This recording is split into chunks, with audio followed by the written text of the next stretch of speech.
David Balch, introduce yourself. So I am an attorney and I do a lot of the legal work for R3.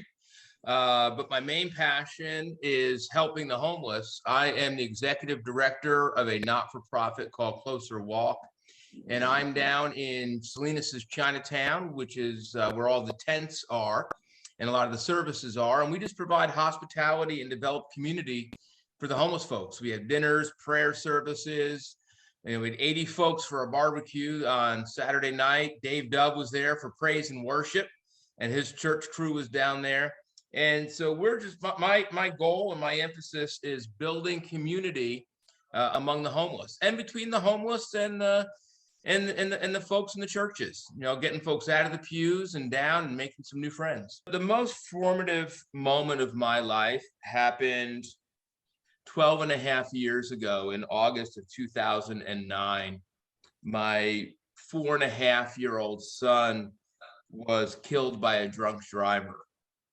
My wife was stopped at a red light and a driver just hit them with a pickup truck going 60 miles an hour. My son died instantly. My wife was in and out of consciousness, and she and my daughter were airlifted to a hospital up in San Jose. It's about an hour away. And, you know, your life just changes forever at that point. Yeah. One of the interesting things, you know, I was going in and out of my wife's room up at the hospital. And one time she said, "Hey, you know, how's Sebastian?" I couldn't talk to her for about the first 3 days. I couldn't have a lucid conversation, but finally the doctor said, "You can explain to her what happened." And so she said, "Hey, how's Sebastian?" And I said, "Honey, he died in the accident." And with a very flat affect, she just said, "Oh, shucks, that's too bad. He was our firstborn. We're gonna need to have a funeral." Wow. And then 40 seconds later, she says, but how is he? Is he going to be okay? And at that moment, I just thought, I'm going to lose my wife too. Yeah. And I went up to a friend of mine. He said something extremely profound to me. I said, "You know what? I don't have the strength for this." And he said, "David, that's the problem with men. We're not supposed to have strength. Like, just be weak. You know, be weak and truly let God take over." Like, you know, we often play God or we play Christian, like we say we believe, but when push comes to shove, we put ourselves, you know, back in the driver's seat. And I didn't have a choice at that moment. I just dropped to my knees and said, "Lord, I can't do this." Yeah. And I started seeing miracles happen. You know, I had to go visit my son in the funeral home. And it's like in the movies, there's a body on a steel table. And I'm outside this funeral home and I'm thinking to myself, if I don't walk through this door, none of this happened. Right. This is all just a bad dream. But I knew I had to go in. I just said, "God, help." And I just felt a hand on my shoulder and a peace flooded my soul unlike anything I've ever felt. And I floated in the room and I held my boy and I kissed him. And you know, it's as if I had perfect assurance that heaven is real and he's there and I'll see him again someday. You know, and at the end of the hour, when I walked back out, it all crashed back down on me. And it wasn't like God saying, "Hey, your life's going to be great." Right. But he was saying, "You're not going to be alone." And that moment of peace and that moment of understanding that I'm not alone really has pushed me forward. You know, so this is a Sunday night when the accident happened. And at 2 in the morning, on a Monday morning, an hour away from my home, you know, 3 hours after this accident, my priest and 4 young adults from my youth group and a couple of families were in the hospital waiting room looking for me. Oh, wow. And I'm just like, "What are you guys doing here?" And it's like, "David, don't want you to be alone." And it was like, that moment was so healing for me. Yeah. But it made me realize the need for community. And I blocked myself off. You know, I'm an alcoholic, right? You know, like I've been clean now, sober now for 6 years. Yeah. But you realize the need for community. Yeah. And so like when I come down to Chinatown, you know, when I'm in Salinas, I don't have an agenda. I'm not trying to solve the world's problems. You know, I have a very small goal. I put a table outside, and I have a pot of coffee, and I share stories with people. And They I've now call you. got several volunteers that are doing this with me full time. And now Shoreline Church donates 18 bags of clothes every week, and different churches are running praise and worship. But the big Yes. point is just having coffee. And I'm taking one of the homeless guys out to lunch on Wednesday. And I said, hey, but you got to make sure you're clean when I take you out, you know, not physically clean, but no drugs yet, you know. Yeah, don't be tired. I'll do it. But there's such a desire just to share stories, to know that we matter. Yeah. You know, and like the housing is important, but the housing is a symptom of a much deeper issue, and it's a loneliness. It's a disconnectedness. We're atomized into individuals. And how do we get back to a sense of, you know, you matter, especially for people who've burned every bridge. Right. You know, for people who have, you know, a lot of these homeless folks, they've got families in Salinas. So what's going on? Bridges have been burned. Sure. You know, that sense of, why should I bother about tomorrow? No one's going to hire me. No one's going to care. And if someone hired me, I'm going to sabotage it anyway, because that's my life experience. Reaching out to those people to say, you know what, put all that to the side. You matter. Just, you know, have a cup of coffee and let's talk for a moment. And Yeah. you know, so we start to see results. We start to see 30 people sitting down on a Tuesday afternoon or Tuesday morning having coffee. You know, we're serving 300 cups of coffee a day. And a lot of it is just walk-bys. But you know what? The drug dealers are coming over looking for coffee. And I'm not sitting there saying, get the hell out of here. I'm like, you know what? You're acting out of your own woundedness too. Yeah. And how do we start to create a community really without judgment and without borders? People are very protective of our space, though. If somebody comes in front of our building and pulls out a pipe, they'll be gone quickly. Everybody else, no, this is a church. We want to be different here. This is a sacred space, and they're protective of it. They want a safe space. Yeah. They want a place where they can just come and just breathe. Yeah. Exactly. And right. And be seen and be heard, and right, share their story and not feel constant ridicule and judgment and all of those things that as humans, I think, are weighing on our shoulder every day.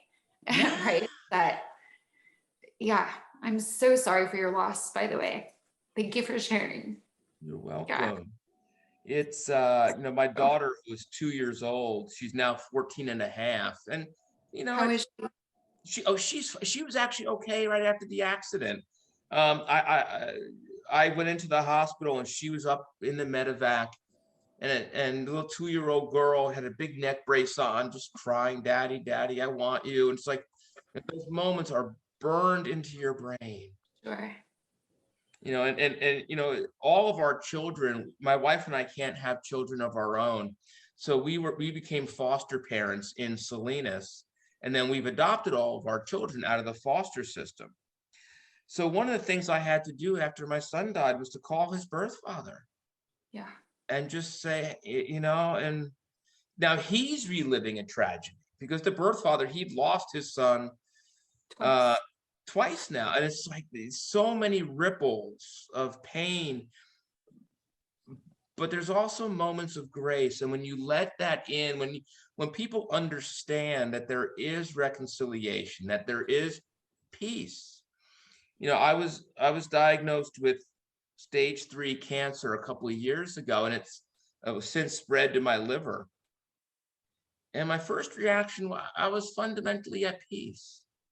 And it seemed like a very odd reaction. Like I would have thought I would have been more scared, but I just had this sense of, it'll be okay. Yeah. And not okay, like, oh, I'm going to live and this is going to be great, but like, I've gotten you this far, David. Yeah, I'm going to keep carrying you. And that level of until you've really experienced it, it almost sounds crazy, like I'm dreaming. But there's such a deep-seated peace and a joy, even in the midst of pain. You know, joy is not peace is not the absence of anxiety and pain.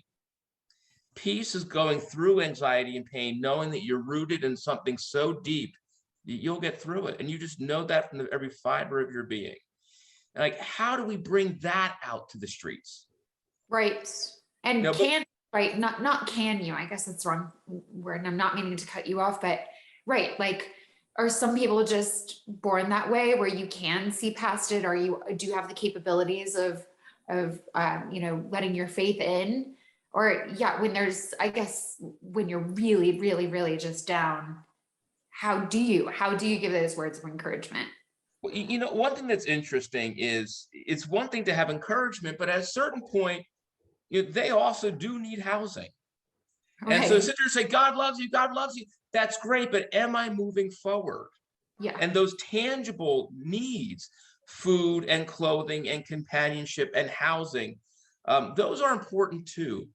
But you asked a great question. You know, people who are really down and out, it's almost, can they receive the spirituality? Can they? And there's such a tough exterior because people don't want to trust because they've been let down, they've been hurt. And I think in the first month I was here, it's kind of like, what are you doing? But now we're here every day, you know, and they look at me, I'm a knucklehead, you know, they're like, oh yeah, what do you know? I was like, well, let me tell you about rehab. And they're like, oh, you're one of us, you know, almost laughing. And a guy who works with me, you know, full time was a meth and heroin addict down here for years. He's been in jail and now his life has changed. And so they see tangible reminders of it can change. And we have one guy down here who's always laughing, joking, but he has started sharing his pain with me. So I said to him, all right, I'm going to ask you one honest question. You're a bright guy. And he goes, all right, well, you know, what is it? Bring it on. And I said, convince me that you're happy. And he started crying. He says, brother, you know, I can't do that. Yeah. So they know beyond the facades, they know they're hurting. Sure. I mean, humor is a great way to deflect of not dealing with, right? I mean, that's how humor, a pipe and a needle are great ways of not worrying about tomorrow, but those demons don't go away. Those fears, those pains, you know. I had a guy who, as much as I tried to talk to him, would never really get that deep with me. And so I don't know how he came up with it on this topic, but you know, after I had my surgery for my colon cancer, half of my large intestine is gone. Yeah. So I've got a permanent colostomy bag. And I started joking about it. And he goes, you've got a bag too. And he starts laughing, and we're laughing about our breaking down bodies. And then he starts talking about his kids, those he's seen and those he hasn't seen. People want connection. And it isn't always, let me tell you about Jesus Christ. Sometimes it's, let me tell you about my colostomy bag. And they start laughing because that's where they are too. Yeah. And it's funny and we laugh about it. But then once that ice is broken, it's like, all right, so what are you really doing down here? David, why did you come down here? And I just share with them. I say, you know what, guys? I love you. Yeah. You know, my life has been difficult, but I've been given a community. I've got a wife and great kids, and like, if those promises can come true for me, they can come true for you. Yeah. And every now and then you get a knock on the door. Hey, I'm ready. Can you recommend me for a rehab? You know, and yeah, in those moments you go, okay, we're doing something right. Yeah. Because, you know, for many guys to say that, I have enough people who say, hey, I'm really ready for rehab, but the next day they're in their tent with a needle. And you just breathe deeply and say, okay, it's not their time yet, but hey, we're still journeying. And and addiction is such a hard disease. I lost a really good friend, it was before the pandemic, but to fentanyl. And it was just, I knew that he had been struggling, and his fiance, like, he ran into a rite-aid bathroom and never came out. It was one of those, like, just split second. And he's in a better place, but it's really just like the pain while they're going through it. It's hard. My hope is that they can begin to find that better place now. Right. There is reconciliation there, and there's no shortcuts. You want to hope that somebody who's burned all their bridges with their family, that their family's going to magically say, "Oh yeah, come on back in." But no, right. There's a lot of walls up, and I understand it. But if we're not journeying with them, who is? Right. And what's funny though is, like, you hear some of the stories down here and they crack me up. I mean, some of these guys' histories, it's like, wow. And I also you also see a lot of love down here. Yeah. Little micro communities of 4 or 5 guys, and a lot more women than I would have realized, and I would have thought before I started working down here. But you see tents together, and they're coming to get food for 3 or 4 people. They're calling me, hey, can I bring someone to the hospital? Bring my car around, load them up. I mean, you see people really caring for each other. Yeah. And so you're trying to build on that. I mean, they know what it's like to be in community. They know what they want, and they know what they don't have, but those yearnings in their heart are there. Yeah. Do you help your friends in your community that you've met through this process? Do you help them with their legal issues? A little bit. I have a couple of women, for example, who are getting away from abusive husbands, so doing restraining orders. The one issue with doing a lot of legal work is then it would swallow up my entire time. And it's like, what? I kind of feel called to be present. Yeah. But I can help them look at stuff. There's a lot of housing and eviction issues. Give advice. Yeah.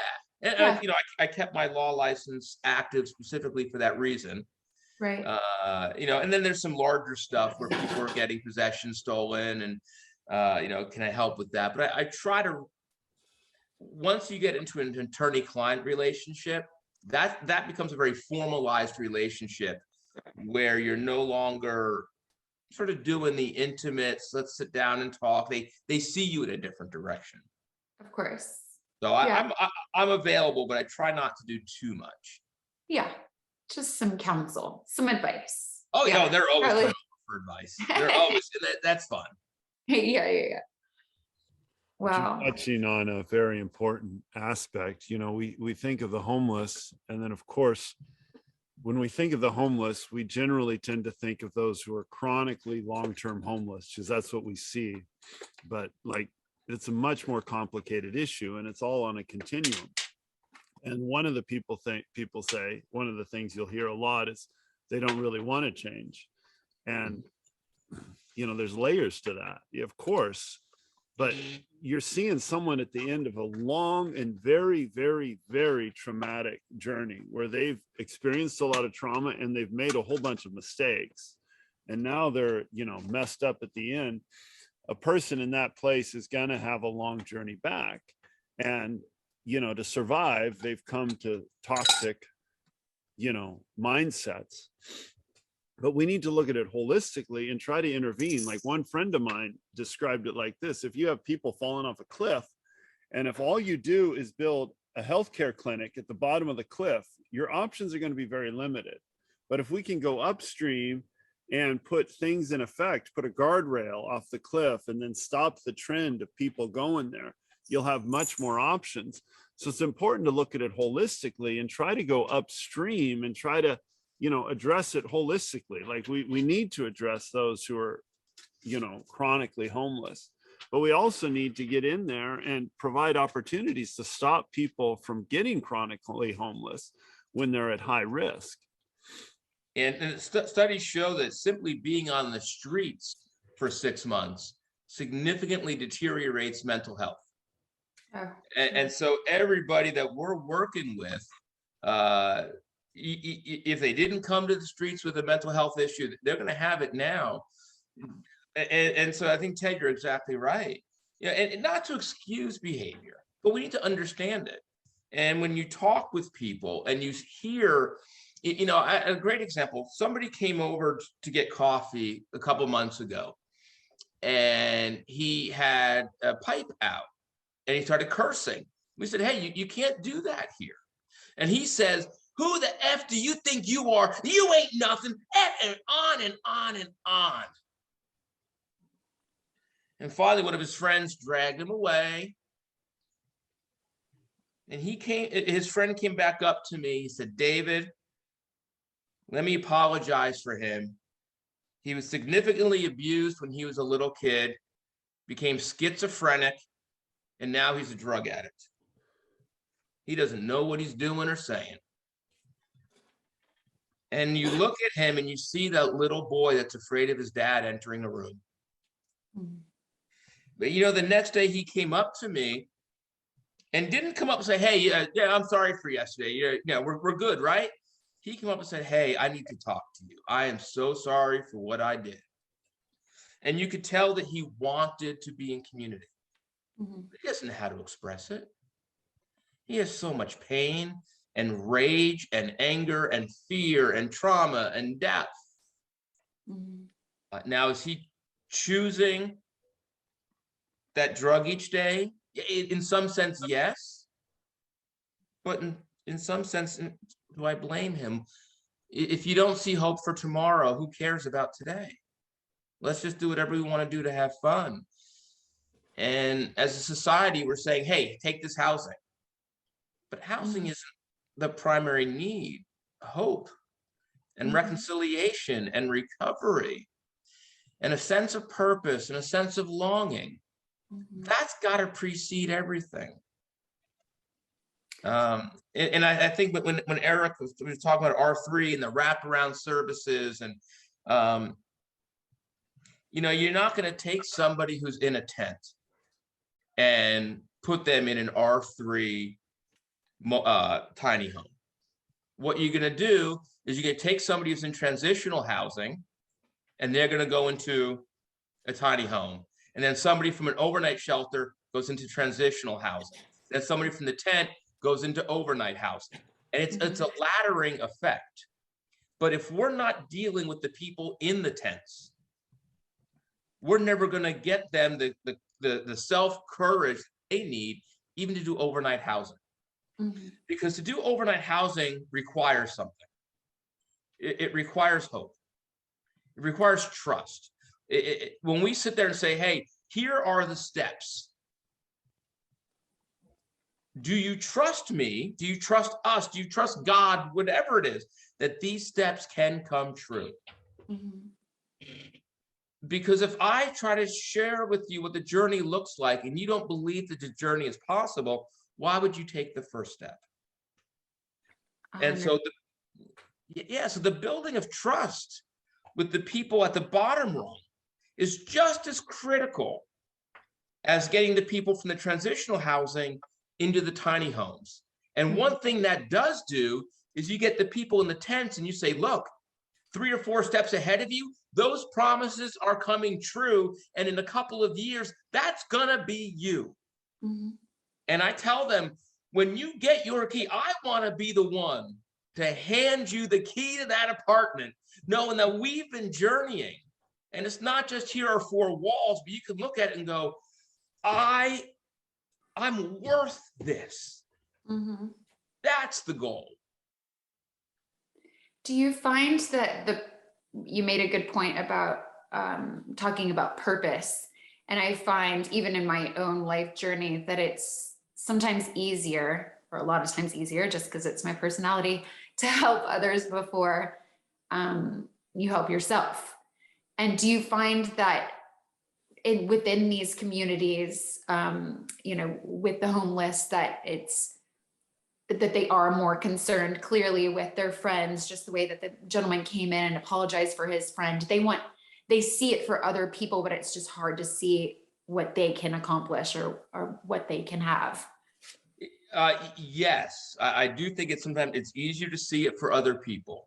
But one of the things that's very important to recognize is that there is tremendous amount of self-interest down here. You got to protect yourself first.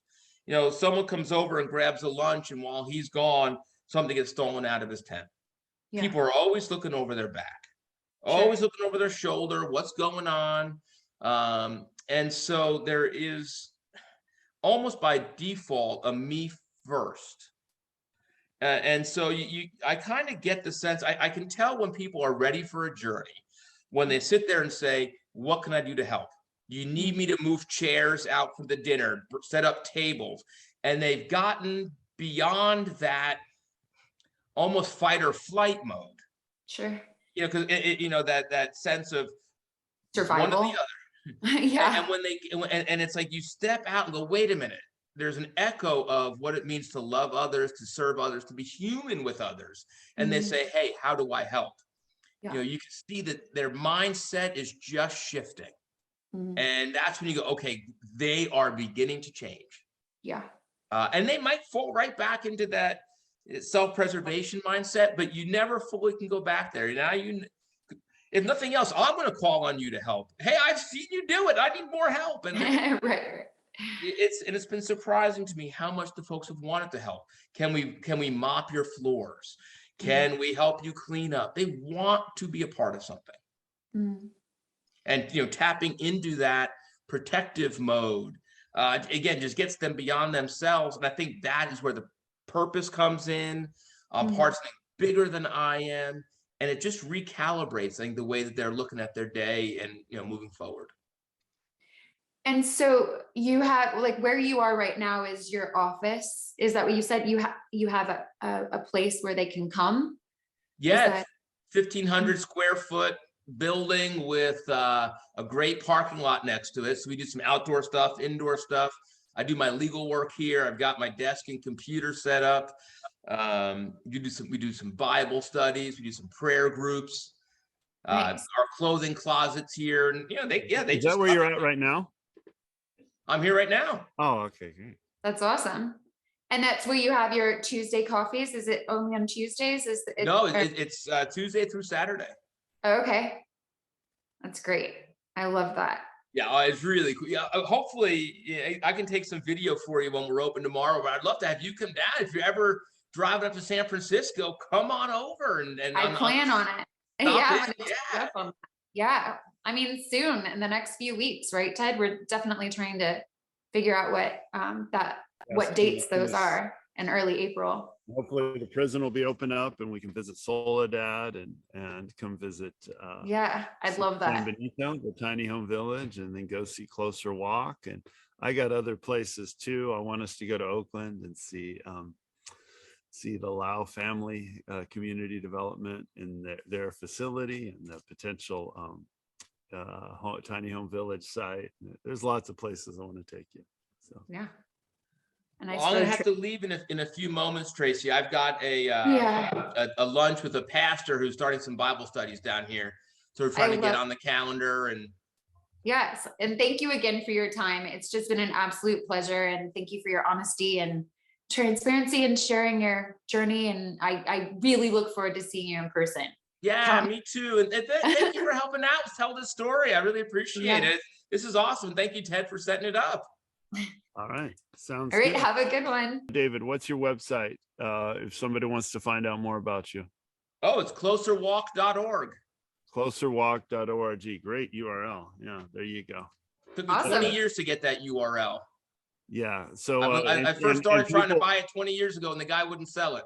And it's very easy for people to volunteer. So it's wonderful. You can come in, just hang out, get to know David and get to know the homeless. He makes it very easy. And there's lots of volunteer opportunities. So go to the URL, reach out, and we'll get back with you. All right.